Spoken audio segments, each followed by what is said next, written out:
But this is what Her Majesty had to say about the government's plans for the economy.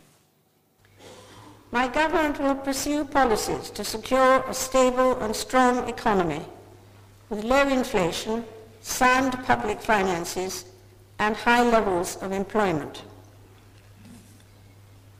Legislation will be brought forward to protect depositors and ensure confidence in the banking system.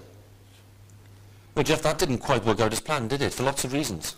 Well, mainly because of the astonishing global economic events, and it's important to emphasize that every economy in every part of the world is having to deal with unprecedented sets of economic circumstances that each country has to resolve in the way that is best for its interests. And I assure you that the government has been absolutely focused on that really since we began to see the first consequences of the global credit crunch. And the constant theme we've heard from lots of people, including the opposition parties, is that we are not as well prepared as some other countries to weather this storm, despite what the Prime Minister keeps on telling us. Well, I don't accept that, not least because we still have very high levels of employment. We have an economy that was very strong going into this credit crunch. I believe that we can, with the measures that were taken in the pre-budget report, emerge quickly from the recession and then set about rebuilding our economy along the lines that we were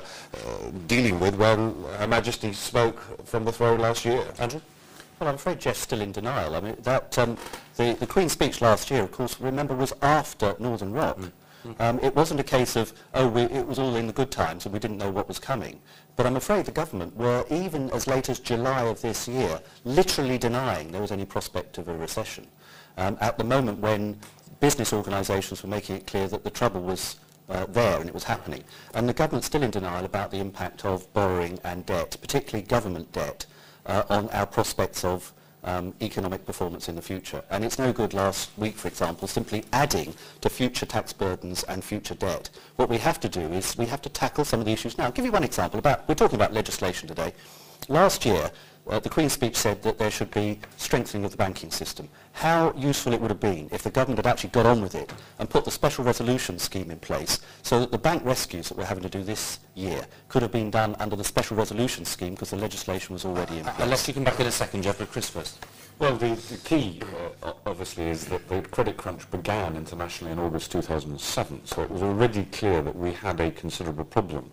And it was already clear, too, that we had a particular problem in the UK because of the boom in the property market, about which Vince Cable had been warning for a number of years. In fact, the government and indeed the Conservatives had been failing to back us up in warning about what the consequences would be. So the government was caught with its trousers down on the economy without any doubt at all. And I think that Jeff is making the best of a bad case in attempting to say, well, that's what it looked like then. The truth is that we are more vulnerable because the boom in the property market was so much greater here than in other countries. When you have a very big boom, you end up, I'm afraid, with a very big bust.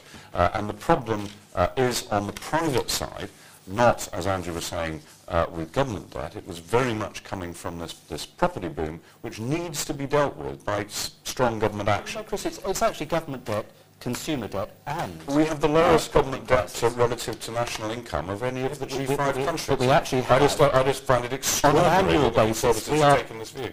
The government, the Labour government, are borrowing this year and next year more than virtually any other OECD country except Hungary and Pakistan. Now, this is not a sensible place for us to be. Well, at this point in the economic cycle, after years of growth, the government should have been paying back debt instead of adding substantially to debt. Gentlemen, let's pause.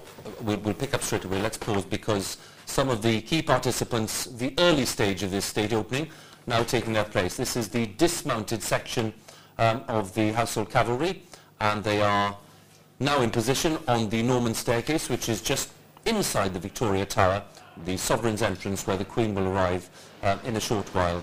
And it's all about really being part of ceremonial for the first time for quite a few of these members of the Household Cavalry. There are some experienced members in there today.